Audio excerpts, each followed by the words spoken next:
நான் இன்னைக்கு எங்களோட ஸ்கூல் குரூப்ல மெசேஜ்லாம் எடுத்து பார்த்துக்கிட்டு இருந்தேன். அதில ஏன்னா இந்த வருஷம் வந்து பிபிஐ செய்றாங்க. இந்த மாசம் நினைக்கிறேன். ஆமா, இந்த மாசமா அடுத்த மாசம் வீக்ன்னு நினைக்கிறேன். அப்போ வந்து நான் ஸ்கூல் லைஃப் அத பத்திலாம் யோசிச்சுக்கிட்டு இருக்கேன். அப்பதான் எனக்கு ஒரு விஷயம் வந்து ரொம்ப பெருசா ஸ்ட்ரைக் ஆனுச்சு. நான் இது முன்னக்கே யோசிச்சுக்கிட்டு இருந்தேன். இத பத்தி நான் கண்டிப்பா பேசியிருக்கணும்னு சொல்லி. நம்ம சொசைட்டில இருக்க ஒரு பெரிய பிரச்சனை. இதெல்லாம் வந்து ஒரு பிரச்சனையா அப்படின்னு நெறைய பேர் யோசிச்சுக்கிட்டு இருப்பாங்க. ஆனா இது ஒரு பெரிய பிரச்சனை. இந்த கம்பேரிசன். ஒருத்தருக்கு ஒருத்தர் ஒப்பிட்டு பார்க்கிறது. இது வந்து ஸ்கூல் லைஃப்ல இருந்தே ஆரம்பிச்சிருது. ஏன் இத பத்தி நம்ம முக்கியமா பேசணும் அப்படிங்கிறத சொன்னா வந்து, இதனால நெறைய பேத்துடைய செல்ஃப் கான்ஃபிடன்ஸ் வந்து ஸ்கூல் லைஃப்லயே உடைஞ்சிருது. அவங்க மேல ஒரு நம்பிக்கை இல்லாம போயிருது. அவங்களால அத பண்ண முடியும். இல்லன்னா வந்து ஒரு 4 பேருக்கு முன்னுக்கு ஒரு புதுசான ஒரு விஷயத்த ட்ரை பண்ண முடியும். அவங்க மேல அவங்களுக்கு இருக்க ஒரு நம்பிக்கையே அங்க உடைஞ்சிருது. அது அங்க இருந்து அப்படியே கன்டின்யூ ஆகும். ஸ்கூல் லைஃப் முடிஞ்சோனே வேலைக்கு போவாங்க. அங்கேயும் அதே மாரி தான் இருக்கும். ஏன்னா வந்து இந்த கம்பேரிசன் அவங்களுக்குள்ள போயிட்டு, அவங்க மேல இருக்க அந்த மரியாதையும், அந்த கான்ஃபிடன்ஸும் உடைஞ்சோனே, எங்க போனாலுமே அவங்க என்னால எதுவும் பண்ண முடியுமா? இல்லன்னா என்னால அத பேச முடியுமா? என்ன மாதிரி இத என்னால சமாளிக்க முடியுமா? இல்லாட்டி நம்ம பேசாமலே விட்டுருவோம். இல்லன்னா நம்ம ட்ரை பண்ணாமலே விட்டுருவோம். அப்படிங்கிற ஒரு மைண்ட் செட்டுக்கு நெறைய பேர் போயிருவாங்க. இது வந்து அவங்களோட வாழ்க்கை பூரா தொரத்திக்கிட்டே இருக்கும். ஏன்னா, அந்த கம்பேரிசன்னால அவங்க மேல இருக்க மரியாதையும், நம்பிக்கையும், தன்னம்பிக்கையும் எங்கேயோ உடைஞ்சிருச்சு. இது வந்து ஸ்கூல் லைஃப்லயே ஆரம்பிக்குது. எப்படின்னு சொன்னா வந்து ஸ்கூல் லைஃப்ல வந்து நம்ப பலதரப்பட்ட சூழ்நிலைகள்ல வேற வேற மாதிரியான இடங்கள்ல இருந்து நெறைய ஸ்டூடண்ட்ஸ் வந்து ஸ்கூலுக்கு வாராங்க. நமக்கு யாரையுமே வந்து பெர்சனலா தெரியாது. ஈவன் நம்ம ஃப்ரெண்ட்ஸ்ன்னு சொல்லிக்கிட்டாலும் கூட, அந்த டைம்ல சின்ன வயசுல இருந்தே கூட எல்லாத்தையுமே நம்ம எல்லாத்தோடயும் ஷேர் பண்ணிக்கிறது இல்ல. ஏன்னா, ஏதாவது சொன்னா வந்து, "அடடே! அவங்க என்ன நெனைப்பாங்களோ? ஒருவேளை இது சொல்லலாமா? வேணாமா?" ஈவன் இன்னைக்கும் நெறைய பசங்க வந்து ஸ்கூலுக்கு டிஃபன் பாக்ஸ் கொண்டு வரணுமா? ஏன்னா நம்ம வீட்ல இந்த சாப்பாடு தானே செய்றாங்க. அத கொண்டு போனா வந்து அவங்க சாப்பிடுவாங்களா? இல்லன்னா என் ஃப்ரெண்ட்ஸாவே இருந்தாலும் கூட அத அக்செப்ட் பண்ணிக்குவாங்களா? அப்படிங்கிற மைண்ட் செட்ல நெறைய பேர் இருக்காங்க. அது யாரையுமே குறை சொல்ல முடியாது. ஏன்? அப்படியே பழக்கப்படுத்திட்டாங்க. டீச்சர்ஸ் கூட வந்து நார்மலா எல்லாத்தையும் எல்லாத்தோடயும் கம்பேர் பண்ணுவாங்க. "அவன பாரு! எவ்வளோ அழகா உடுப்பு உடுத்திட்டு வாரான். எவ்வளோ நீட்டா இருக்கு. நீ பாரு எப்படி வார? நீ என்ன சாப்பாடு கொண்டு வரலையா? ஓகே. நாளைக்கு சாப்பாடு கொண்டு வா" அப்படின்னு ஒரு சில டீச்சர் சொல்லுவாங்க. இன்னொரு சொல்லுவாங்க, "என்ன நீ ஹோம் ஒர்க் செய்யலையா? எப்பயுமே இப்படி தான் வருவியா? என்ன தலைய பாரு, கால பாரு, போட்டிருக்க ஷூவ பாரு, சாக்ஸ கழுவலையா?" இப்படி நெறையா விதமா கம்பேர் பண்ணிக்கிட்டே இருப்பாங்க. "அவனும் உன் கூட தானே வந்து படிக்கிறான். அவன் நல்லா படிக்கிறான் தானே. நீ ஏன் படிக்க மாட்டேங்கிற? உனக்கு என்ன படிப்பு வராதா? அப்போ வராட்டினா உங்க அம்மா அப்பாவ கூட்டு வா" அப்படின்னு சொல்லி அவங்களோட பேரண்ட்ஸ வந்து அதுக்கப்புறம் அசிங்கப்படுத்துறது. இது வந்து ஒருத்தரோட பின்னணியில என்ன மாதிரியான பேக்கிரவுண்ட் இருக்கு, அவங்க என்ன மாதிரியான ஒரு லைஃப்ப வந்து அவங்க ஸ்கூல் லைஃப்ப தவிர வீட்ல கோ த்ரூ பண்றாங்க. அவங்க வீட்ல வந்து ஒரு அமைதியா படிக்கிற சூழ்நிலை இருக்கா? 3 நேரம் சாப்பிட்டுக்கிட்டு இருக்காங்களா? எல்லா அடிப்படை வசதிகளும் இருக்கா? இந்த மாதிரி நெறைய பிரச்சனைகள் வந்து நம்ம கன்சிடர் பண்ண வேண்டியிருக்கு. அதெல்லாம் ஒண்ணுமே தெரியாம, எதையுமே வந்து நம்ம ப்ராப்பரா யோசிக்காம, நமக்கு யார் மேலயோ இருக்க கோபத்தையோ ஒரு டீச்சரா நான் பேசுறேன். இல்லன்னா வந்து அந்த ஸ்டூடண்ட் பேக்கிரவுண்ட் என்னன்னு தெரியாம சும்மா அப்படி பேசும்போது, அது வந்து ஓகே அவன் படிக்கல, அவன் வந்து நீட்டா வரல, இல்லன்னா ஏதோ ஒரு பிரச்சனை இருந்தாலுமே கூட, அதுக்கு இருக்க பின்னணி காரணம் என்னன்னு நமக்கு சரியா தெரியாம நம்ம அப்படி பண்ணிரும்போது, அங்கனயே அவன்ட கான்ஃபிடன்ஸ் எல்லாம் உடைஞ்சிரும். அங்கனயே ஃபுல்லா அவன் பிரேக் ஆயிருவான். அதுக்கப்புறம் வந்து லைக் அவனுக்குள்ளயே வந்துரும். ஓ! என்னால வந்து இத சரியா பண்ண முடியாது. இல்ல என்னால படிக்க முடியாது. இல்ல நான் நல்லா படிக்கிற பையனே இல்ல. நான் வந்து சும்மா ஆவரேஜான பையன். இல்லன்னா அதுக்கும் கீழ. அப்படிங்கிற ஒரு மென்டாலிட்டிக்கு அவங்க போயிடுறாங்க. நெறைய பேருக்கு வந்து அம்மா, அப்பா வீட்ல நெறைய சண்டை நடக்கும். அண்ட் நெறைய பிரச்சனைகள் போய்க்கிட்டு இருக்கும். பொதுவா வந்து நம்மட சமுதாயத்த எடுத்துக்கிட்டா வந்து எத்தன பேத்துக்கு 3 நேரமும் நல்ல சாப்பாடு கிடைக்குதுன்னு தெரியல. வீட்டுக்கு வந்தா சம்டைம்ஸ் அப்பா குடிச்சிட்டு வருவாங்க. ஸோ அப்பாவுக்கும், அம்மாவுக்கும் எப்ப பார்த்தாலும் தொடர்ந்து பிரச்சனை போய்க்கிட்டு இருக்கும். அண்ட் ஒரு ரூம்ல 2 ரூம்ல மொத்த குடும்பமும் இருக்க வேண்டிய நிலைமை இருக்கும். அதாவது கிச்சன், பெட்ரூம் எல்லாம் ஒரே ரூம்ல. இந்த மாதிரி தனியா ஒரு ரூம்ல குடும்பம் நடத்துறவங்களும் அங்க இருந்து ஸ்கூலுக்கு வர பசங்க நெறைய பேர் இருக்காங்க. அவங்களுக்கு நல்லா போடுற உடுப்பு இருக்காது. அண்ட் மேபி யாராவது குடுத்த உடுப்ப யூஸ் பண்ணுவாங்க. அண்ட் அத வந்து தச்சு போட்டுக்க ட்ரை பண்ணுவாங்க. ஒரு நல்ல நாள் பெருநாளைக்கு ஒரு உடுப்பு வாங்க இருக்க முடியாது. இல்லன்னா வந்து ஈவன் ஸ்கூல்ல குடுக்குற யூனிஃபார்ம அத தச்சு போடுறதுக்கு கூட வந்து அம்மா, அப்பா கிட்ட இருந்து காசு கேட்கலாமா? வேணாமா? சம்டைம்ஸ் அவங்களுக்கும் காசு குடுக்க முடியாத சூழ்நிலை. ஈவன் ஸ்கூல்ல இருக்க ஒரு வருஷம் ஸ்கூல் ஃபீஸ கூட குடுக்க முடியாத நிலைமையில நெறைய பேரண்ட்ஸ் இருக்காங்க. ஸோ இந்த மாதிரி பலதரப்பட்ட பேக்ரவுண்ட்ல இருந்து வர நெறைய ஸ்டூடண்ட்ஸ் இருக்காங்க. அப்படி இருக்கும்போது எல்லாமே சின்ன சின்ன பசங்க தானே. நம்ம வந்து சின்ன கிரேட்ல இருந்து யோசிப்போமே. சின்ன சின்ன பசங்க அவனுங்களுக்கும் ஆசை இருக்கும். ஏன்? அவனுங்க விளையாடுற அந்த சர்க்கிள் இல்லன்னா வந்து அவனுங்களோட ஸ்கூல் வர சர்க்கிள் பார்க்கும்போது, அதுல ஒரு பையனுக்கு வந்து மேபி சைக்கிள் வாங்கி குடுத்துருப்பாங்க. இல்லன்னா அவங்க வீட்ல புது உடுப்புலாம் வாங்கி குடுப்பாங்க. மேபி சிலர் வீட்ல டிவி இருக்கும், கம்ப்யூட்டர் இருக்கும். ஈவன் இப்ப கூட எத்தனையோ பேர் வீட்ல வந்து டிவி இல்ல, கம்ப்யூட்டர் இல்ல. அவங்க அம்மா, அப்பாவுக்கு வந்து ஸ்மார்ட் ஃபோன் யூஸ் பண்ண தெரியாது. ஆனா இதெல்லாம் வந்து மத்த பசங்க அவங்க வீட்ல யூஸ் பண்றத வந்து பேசும்போதும், இல்லன்னா வந்து எங்க வீட்ல நேத்து இந்த சாப்பாடு இருந்துச்சு. அதெல்லாம் செஞ்சோம், சாப்பிட்டோம்.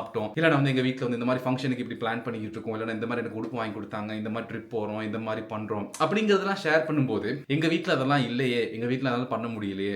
அப்படிங்கிற ஒரு தாழ்வு மனப்பான்மை, அந்த ஒரு கம்பேரிசன் லிட்டரலி அவங்களுக்குள்ள போகுது. லைக் இப்படி ஒரு சூழ்நிலையில நெறைய ஸ்டூடண்ட்ஸ் வரும்போது எல்லாத்தாலயுமே வந்து அது மீறின ஒரு படிப்பில் நான் எப்படியாச்சும் ஃபோக்கஸ் பண்ணணும், அதை தாண்டி எப்படியாவது நல்லா படித்து மேலே வரணும் அப்படின்னு அந்த சின்ன வயசுலேயே எல்லாத்துக்கும் அந்த பக்குவம் வர்றதில்லை. அது ரொம்ப ரொம்ப ரொம்ப கம்மி.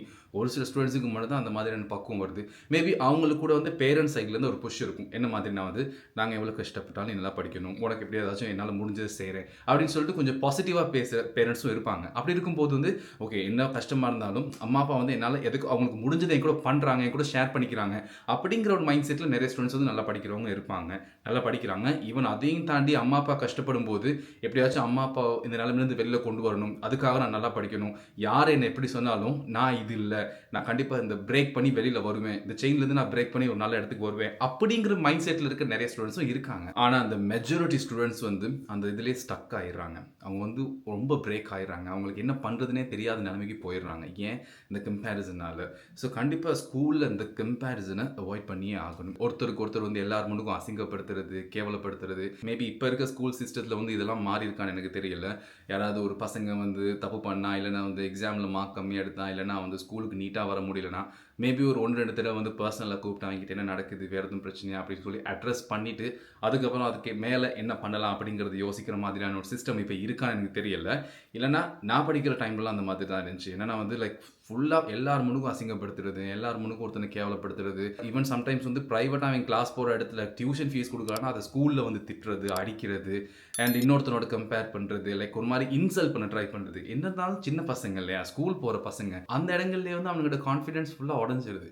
அதுக்கப்புறம் வெளியில் வந்து ஒரு வேலைக்கு போகிறானுங்க, அங்கேயும் அது அப்படியே கண்டினியூ ஆகும். நிறைய பேர் வேலையில் இருக்கும்போது இவன் நான் பார்த்துருக்கேன், நிறைய டேலண்ட் இருக்கும், வெளியில் பேச தயங்குவாங்க, ஒரு மாதிரி நர்வஸாக இருக்கும், ஒரு மாதிரி பயத்தோடு இருப்பாங்க, ஒரு மாதிரி நல்லா ட்ரெஸ் பண்ணிட்டு வரலன்னா யாரும் போய் ஒரு மாதிரி சொல்லிடுவாங்களோ, ஒரு மாதிரி அசிங்கமாக பார்ப்பாங்களோ, ஒரு மாதிரி கேவலமாக பார்ப்பாங்களோ அப்படிங்கிற பயம் இருக்கும்.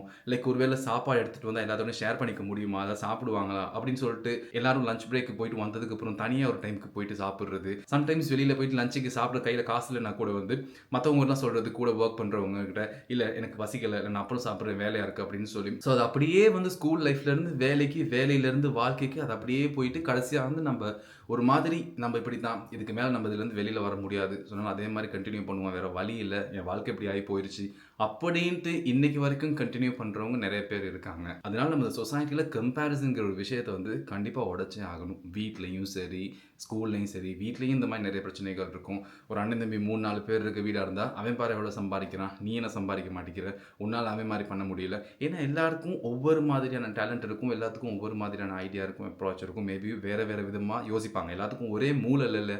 அப்படி இருக்கும்போது ஏன் ஒருத்தவங்க கொஞ்சம் வெள்ளனா போயிட்டாங்க, அஃப்கோர்ஸ் அவங்களுக்கு வந்து அவங்க பண்ண ஹார்ட் ஒர்க்கோடு சேர்த்து அவங்க டைமும் நல்லா இருந்துச்சு, அவங்களுக்கு ஒரு நல்ல ஆப்பர்ச்சுனிட்டி கிடச்சிருச்சு. இன்னொருத்தவங்களுக்கு வந்து கொஞ்சம் டைம் எடுக்குது. அப்படிங்கும்போது அந்த நேரத்தில் வந்து நம்ம அவங்களோட கான்ஃபிடென்ஸை உடைக்கிற மாதிரி ஏதாச்சும் ஒன்று பேசுறது, பண்ணுறது வந்து கம்ப்ளீட்டாக அவங்க லைஃபே டெஸ்ட்ராய் பண்ணுற அளவுக்கு போகிறதுக்கான சான்சஸ் வந்து நிறைய இருக்குது. அதனால இந்த கம்பேரிசனை எப்பயுமே பண்ணாதீங்க. இந்த சொசைட்டியில் யாரோடையுமே பண்ண முடியாது. ஏன்னா எல்லாரும் அவங்கவுங்க வாழ்க்கையில் என்னென்ன கோத்ரூ பண்ணுறாங்கன்ட்டு யாருக்குமே தெரியாது. இப்போ நான் வந்து ஒருத்தர் ரோட்டில் பார்க்குறேன், என்னை பார்த்து நான் அவங்கள பார்த்து சிரிக்கிறேன், அவங்க என்னை பார்த்து சிரிக்கலை, என்னடா நான் பார்த்து சிரிச்சேன் சிரிக்கல, பைத்தியக்கார மாதிரி போகிறான் அப்படின்னு நான் யோசிச்சுட்டு போகலாம். ஆனால் அவர் ஏன் அப்படி சிரிக்கலை, அவர் மனசில் என்னென்ன எண்ணங்கள் ஓடிக்கிட்டு இருக்கு, மேபி அவருக்கு பின்னுக்கு என்னென்ன பிரச்சனை நடந்துகிட்டு இருக்கு நம்மளுக்கு தெரியாது. அப்படி இல்லாமல் நம்ம சும்மா ஒருத்தரை மேலோட்டமாக பார்த்துட்டு ஜட்ஜ் பண்ண முடியாது இல்லையா. அதனால இந்த கம்பேரிசன் அப்படிங்கிறது ஒரு பெரிய டேஞ்சரான ஒரு விஷயம் இந்த உலகத்தில். ஸோ நம்ம சொசைட்டியில் அது நிறையவே இருக்குது கண்டிப்பாக. அதனால நிறையா குடும்பங்கள் அழிஞ்சிருக்கு, நாசமாக போயிருக்கு.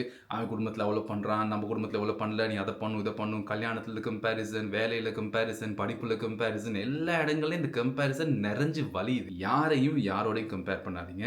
எல்லாரும் அவங்கவுங்களுக்குன்னு முடிஞ்ச ஒரு நல்ல லைஃப் வாழ ட்ரை பண்ணுறாங்க. எல்லாருக்குள்ளேயும் நிறைய திறமைகள் இருக்குது, அதை அவங்கவுங்க எப்படியாச்சும் வெளியில் கொண்டு வர ட்ரை பண்ணுவாங்க. ஸோ நம்ம யாரையும் தெரிஞ்சு கம்பேர் பண்ணக்கூடாது.